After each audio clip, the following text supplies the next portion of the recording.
Welcome back to the channel, everyone. I'm Retro, and today we're going to be covering a Yu-Gi-Oh! Meta tier list. So let's start with having a look at our tier lists. First, we have a little bit of a different tier list than most people. Our tiers will be as followed. We'll have the will play. You will play more than likely 5 or more of these decks. Will play a few. We're going with the 2 to 4 range. And then we have might play. You might see 1 to 2 of these, but probably not more than that. And then our final category is, it's not necessarily the rogue category, but it's the category that you probably won't see more than 1, if any, of these following decks. So that's the tiers. Let's get started. Snake Eyes. So we'll start off with the best ones. It's no surprise, pure Snake Eyes. Again, it's the best deck. It's one of the most represented decks, and it's for good reason. It plays the most forms of non-engine. It has the most hand traps, has the most one-card starters. It does it all. It's pure Snake Eyes. Additionally, falling in line with that, we'll have Cash tier Snake Eyes. These are both arguably the best variants of Snake Eyes. One of them chooses to play Crossout, one of them uses the Cash tier engine cards to help supplement the lack of Crossouts. And in some cases, people are even side decking the Cash tier cards. Past that, we're going to go down to Fire King Snake Eyes. This deck is still a somewhat popular choice. It's probably the next most popular choice past Pure and Cash tier Snake Eyes. But it loses a bit of popularity, and you'll probably see it fall off in the later rounds due to the fact it can't play as many non-engine hand traps. Next, after that, we're going to Melodious Snake Eyes. This is a less popular option. It was more so popularized by Ruben at YCS Brazil, I believe it was, where he took second place with that deck. And that's because you can set up Tri-Gate Wizard as a form of Omni-Negate to replace the loss of Baron and Borreload Savage Dragon. However, it hasn't really gained traction along the most meta players, so you won't really see it. However, it is a very powerful version of the deck, using the Ostinata to force an Ash Blossom or Ghost Bell, and if it doesn't, and if it resolves fully, they get to set up Appaloosa above the Goddess before even normal summoning a Snake Eye Ash. And then the less popular variants would be Runic Snake Eyes. This is more of a Joshua Schmidt build that you probably won't see over in North America. Maybe you'll see it fringe in Europe. And then the other build is Sky Striker Snake Eyes. That is about as many Snake Eye variants as I can discuss right now. And this is really where I see them falling. Most people are on just the standard Snake Eye build of Pure with lots of hand traps and crossouts, or they're going to be playing Cash tier engine to help supplement that. We have Branded, or Branded Despia, whatever you want to call it. This deck, very powerful deck. If it gets to resolve what it wants to do, absolutely unstoppable. Just won UK Nationals. This deck just plays a lot of good engine. They have many different ways to play. I will say that the skill level to play the deck has become a little bit more difficult, so there's a higher learning curve. But we see players like Pack picking this deck up and just being able to continually roll through the fields. And they also have their auto win button that many other decks don't have, called Gimmick Puppet Nightmare. If you don't have the art, you just auto lose to Gimmick Puppet Nightmare. There's nothing you can do. So yeah, please ban Gimmick Puppet Nightmare. Tempai Dragons. So Tempai Dragon, still a very powerful dragon strategy, a good go second strategy right now. If they get to resolve their Chandra in battle phase, you can reasonably expect the game to be over at that point. This deck has a way of just being able to plow through different forms of negations. There's a way that they can make all those good hand traps that you might consider, well, those hand traps you might consider good, like Imperm, Veiler, Mourner, Nib, Ash Blossom, in a sense. They can make them all really redundant, and this deck has been showing results, but we've been seeing a lot of drop off in top cuts of events. With all that being said, you will more than likely see at least 2 to 4 of these decks through a long tournament. Fluonderies. I think that this deck is going to be losing popularity amongst players in the format, so I would put it in the low tier here. I'd be surprised if anyone said, oh, I played 2 Fluonderies in this 11-round tournament. The next part is, Flu is still a good deck though.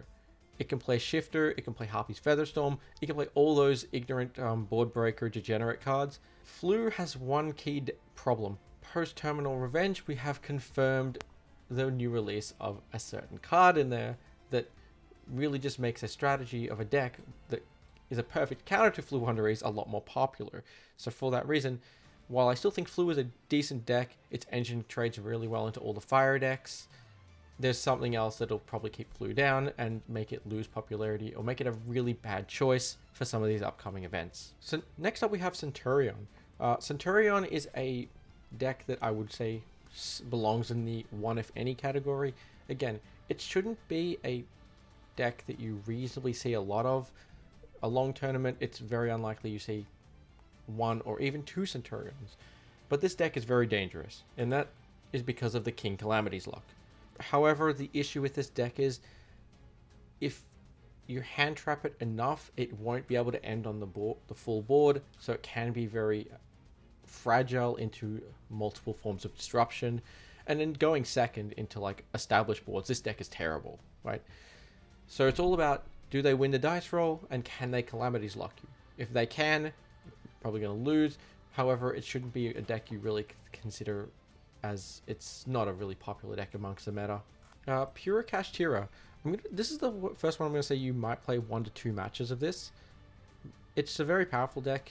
Again, if you see the Kashtira cards, some people are now hesitant to interact with them because you expect, oh, maybe my opponent is on Kashtira Snake Eyes, so then your Unicorn and Fenrir can resolve a little bit more of the time. The deck also plays Shifter. That's always a good way to disrupt things. You have a lot of room for non-engine in this deck, surprisingly. And another addition is, a lot of people just aren't playing the cards that are really good against pure Kashtira, so that's another thing that you have going for you in this deck. However, it lies in the same problem. The engine itself is not really enough, and this deck, it can brick. If anyone remembers what full power Kashtira format was like, we were playing maximum engine, and the deck still bricked to like 1 Ash Blossom. So pure Kashtira has those same issues. However, it's a deck that you could feasibly see. If someone said they came up to you and said they played 2 across 11 rounds, it's not unbelievable. Labyrinth. This deck is gaining a lot of popularity. I think it's reasonable you could play 2 to 4 Labyrinth matchups. We're seeing this deck pop up in a lot of the top cut of Nationals. It's appearing in top 8 of YCS quite consistently. It was in the finals of a YCS not long ago. The reason I think this is due to the fact that Labyrinth being the trap deck where it can break boards or play combo. So if they go first, they get to combo traps. If they go second, they'll play a lot of board break traps. The Rumor Cannon is just an excellent card versus the format right now. A lot of people don't know how to interact with it. The Rumor Cannon can just clearly just wipe Tempai because it affects the player, not the actual monsters. So the monsters are unaffected when you've got Sangan, but the player is not. So the player makes the choice. It's kind of similar to an evenly matched. Again, they can also combo you when they go second. If they open a hand of like Kuklok plus Stovey Torby, they can activate traps and just start resolving things for free there. They get to play all the floodgate traps like Rivalry, D-Barrier, etc, etc. This is one of the few decks that has a really good Snake Eye matchup, at least for game 1, because a lot of the pure Snake Eye lists, they don't play back row removal. So Labyrinth gets to like freely settle their cards and just go through uninterrupted. This deck is scary if you're not well prepared for it, and I think it's rising in popularity because a lot of people are saying that, hey, Labyrinth is a good counter, it has a really good game 1, and then you can kind of solve those deficiencies post-side. Hurley, I think it belongs in a 1 to 2 category. I don't think it's one of these decks you could see 2 or more, like 2 to 4, definitely not 5. And just because you might not see more than 2 of them in a tournament doesn't make this deck bad. It's a really insane deck, and if your name is Dinkan Farm, then the deck is even more insane. I think really well practiced Pearly pilots can be very difficult to play versus because they know how to clear and interact with different forms of interaction. And I'm just going to let everyone know the field spell that stops targeted or gives targeting protection on your special summoned Pearlies the turn they're summoned is a real problem if you don't have the correct out, because when you play Snake Eyes, all of your interaction is targeted interaction. So your opponent could, in theory, just turn that off, and then it's like, oh, what happened? How am I dead here?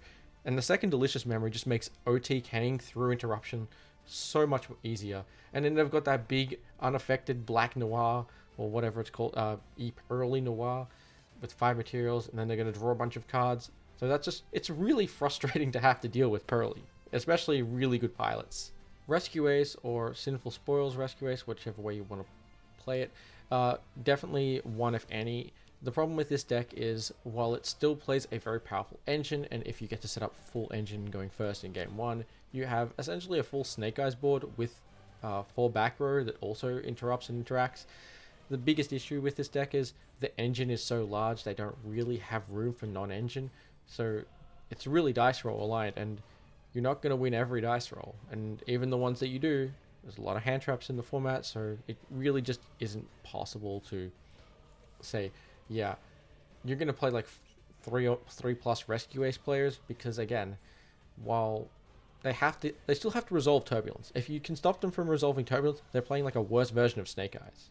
And again, no limited non-engine spots can really hurt this deck. Runic Stun. This deck is terrifying. If it can set its floodgates, this deck is absolutely disgusting. With the lack of back row removal in main decks for game 1, this deck has such an easy way to clear game 1s when they get rolling. And then additionally, like post side, they have more ways to just be like ignorant towards what you want to do. I think Christian Urena was playing this deck recently at a regional and did very well. Christian Urena playing this deck, it's absolutely terrifying. I don't want to see that. But yeah, this deck has been gaining a lot of popularity. I think mainly with the player base, it's about the affordability of this deck as well. So that's always helpful in deciding how many you'll play. It's very easy to say you played 2 to 4 stun matchups, specifically Runic Stun. Especially in Europe, it's a possibility to get a lot more of the Joshua Schmidt appreciation group, who also love Runics and love stun cards, because who doesn't love flipping a card like Skill Drain and saying GG's. Sky Striker. It's a fan favorite deck. It's even better than when it was at full power, because now they have linkage with 3 engage.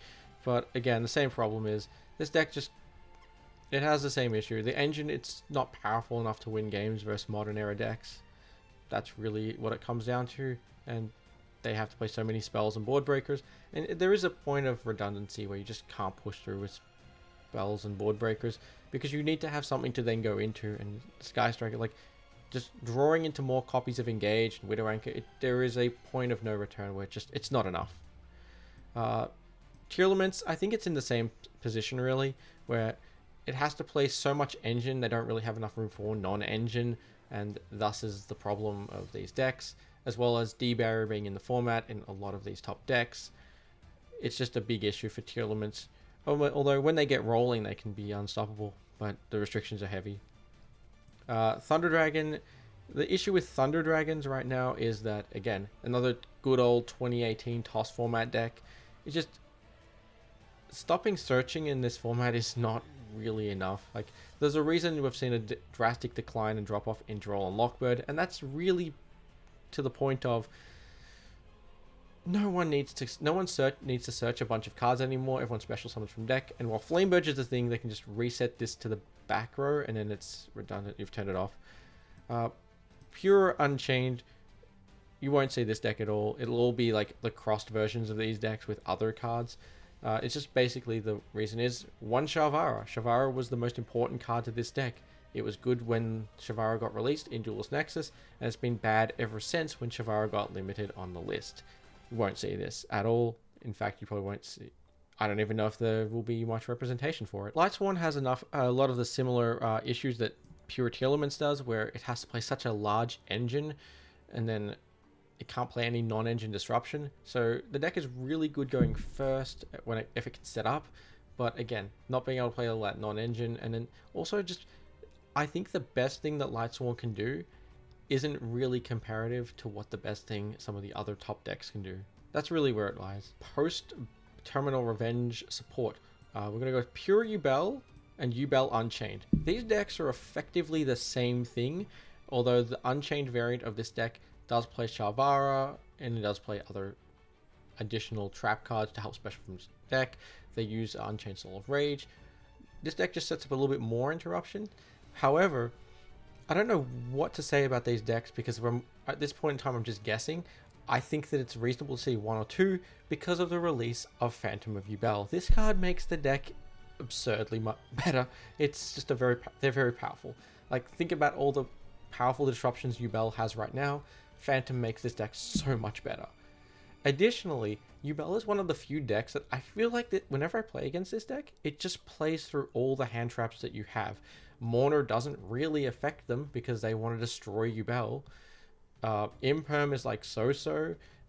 Veiler is like okay. Ash Blossom is kind of good, but Nibiru, it feels like every time I nib them, they just end on a board that plays through everything. So I don't know really what to say about this deck other than be prepared because you may not see a lot of them, but the ones you do see are going to be people who know the deck quite well. And Phantom of the Yubel, if you don't know what that card does, highly recommend reading it and maybe looking at some combo videos with it. If you're unprepared, Yubel will beat you. Voiceless Voice. I think we're seeing a little bit of a drop off with Voiceless Voice right now. I was initially going to put this into the 2 to 4 category, but I don't think that's actually rational anymore. I think it's more aligned with some of these less powerful rogue decks. Not saying that Voiceless Voice isn't as powerful as some of the best decks and can't actually get wins off of them. It's just I'm seeing a drop off with Voiceless Voice at the regional level and even at the national level. I think people have increased the utility of cards like Forbidden Droplets and Dark Ruler No More. These cards are just detrimental to Voiceless being able to play, as well as the new support really hasn't given it anything more to do. It's essentially the same deck pre-Legacy of Destruction that it is post-Legacy of Destruction, and with decks just getting more power and people able to set up stupid locks, as well as just Ghost Spell being around, Droplets being around, cards are just very, very heavily cards that are just a detriment to the Voiceless Voice strategy overall. That's not a surprise to see a decline in the player base choosing this deck. That being said, it's still a good deck, and if it can resolve what it wants to do going first, the deck can be difficult to out. But cards like D-Barrier can stop the rituals, cards like Droplets, Dark Ruler counter them very well. There's not much really more to say. This deck, it's good when it's good, and it's bad when it's bad. Pure Melodious. And now this is a deck I want to put in the 1 to 2 you might play, but I could very reasonably see you playing 3 to 4 of this deck in a single tournament. It's gaining a lot of popularity. People are finally realizing that this deck is actually extremely powerful. It has room to play a lot of good non-engine. They have a lot of cards like Ostinato and First Movement Solo that just completely counter decks, as well as Arius. If it's special summoned, your Melodious cards can now no longer be targeted or destroyed by battle. Some decks just don't have an out to that. As well as Ostinato being not once per turn, meaning if you get Ashed or Ghost Spelled, just keynote, you can Ghost Spell Ostinato. You can just activate another one. This deck is absurd. And I think finally the players are realizing that, hey, if you're not well prepared for Pure Melodious, you are going to lose to Pure Melodious. I have found that this deck actually has a near unlosable matchup versus Tempite Dragons, because the quick effect in the battle phase, it doesn't target. So all of this, so the way, it's very difficult for a deck like Tempite to beat it. Going second against this deck, it feels a lot like Snake Eyes, where they can just set up boards that they just can't lose to. Additionally, they have Herald of the Orange Light, which is like the best hand trap of all time when it's playable, because again, being able to say no, no, and more no. Again, this deck is just insane. I think Joshua Schmidt played it at the German Nationals and I think he made top 32 with it, did quite well. We've been seeing it make its appearance quite more frequently at the YCS level. It's been doing well on the regional level and even on the nationals level. So familiarize yourself with this deck, or you will probably lose to it, because it's gaining a lot of popularity right now. Rika, Sun Avalon, or plant-based combo decks, you might see one of this, but that's at most. Actually, wait, I'm going to up this into the might play 1 to 2. And if you're in the EU region, it's a 5. It's a 5 in the EU region because of Jess, right? But everywhere else, it's like here, right? For whatever reason, I don't know what it is, in North America, it just cannot do well. You never see this deck ever getting results. But in any region outside North America, whether it be EU or any other region, it just seems to be a better deck. It seems to be like on par with Snake Eyes. Like Jess Robinson, or Sunseed Jess, go check her out. Great plant content creator. Essentially, she's in the finals of every every major European event with plants. I don't know how it keeps happening, but it keeps happening. So the way I would say this deck is, it's not a popular deck. It's not, you're not going to see loads and loads of it. But the players you do see with this deck are going to be very well practiced with it. And sometimes it just feels like no matter what hand traps you have, they can just play through it. And finally, I wanted to leave this till last because I felt like it would be a disservice if I didn't speak about this, but Snake Eyes with the Fiendsmith engine. Now, this is all speculation because we don't know what's actually going to be in Infinite Forbidden, and some WCQs or some regions, nationals, don't actually happen post Infinite Forbidden, they're happening pre. So if you're in a region where you're playing pre-Infinite Forbidden, don't worry about this. If you're in a region where you're playing post-Infinite Forbidden, take this into consideration. The only reason to be concerned about Fiendsmith is if the link to Moon of the Closed Forest, I think it's called, the Baby Underworld Goddess, which is a light link to Fiend monster, but it's generic. And the fact that it's a light Fiend means that any deck can essentially play the Fiendsmith engine. If that card is legal or gets printed in the TCG, Fiendsmith is clearly the best engine you can play in any deck. It allows you to set up Appaloosa for free. It allows you to make Beatrice to tutor for any card. You can make Promethean Princess, get back a Snake Eye engine, or you can Beatrice send a Floodgate. You can go to Nightmare Griffin, then reset that Floodgate. You can go DDD Wave Hacking Caesar into rank 6, plays there, which means now your opponent can negate and destroy every special summon option your opponent has. The Fiendsmith engine has it all, but it's all reliant on, will we get the link to? If we don't, it's not as big an issue as everyone is seeing. However, if you do, this will make the new format tier 0 post Infinite Forbidden. There's pretty much, if you're not playing Fiendsmith at that point, bump everything that's not playing Fiendsmith down a tier and saying like tier 0 8+ Fiendsmith variant decks, right? That's how it will be. But we just can't make a definitive decision on that because we don't know what's printed in Infinite Forbidden yet. This might be a moot point, but just note, you might want to learn what the Fiendsmith cards do, because if it is, you're going to be playing against Fiendsmith and you will get absolutely destroyed if you are unaware of what they do. So that's going to be it for the Yu-Gi-Oh! Meta tier list post Infinite Forbidden, or WCQ Nationals format if you're pre-Infinite Forbidden. Remember to like and subscribe, enjoy the video. Let me know what you think down in the comment section below. I really would like to hear it. Is there a deck you think that I missed and you want to know more about it for the WCQ format? Again, just let me know down in those comment section below. Do you like my choices? Do you disagree with them? Again, I want to hear your opinions. As well as, I think we need to watch more content on Fiendsmith, so I will be putting out a Fiendsmith guide / combo video tutorial. Stay tuned and make sure to check out the channel later for that. I'm Retro YuGiOh, and I will see you next time. Bye.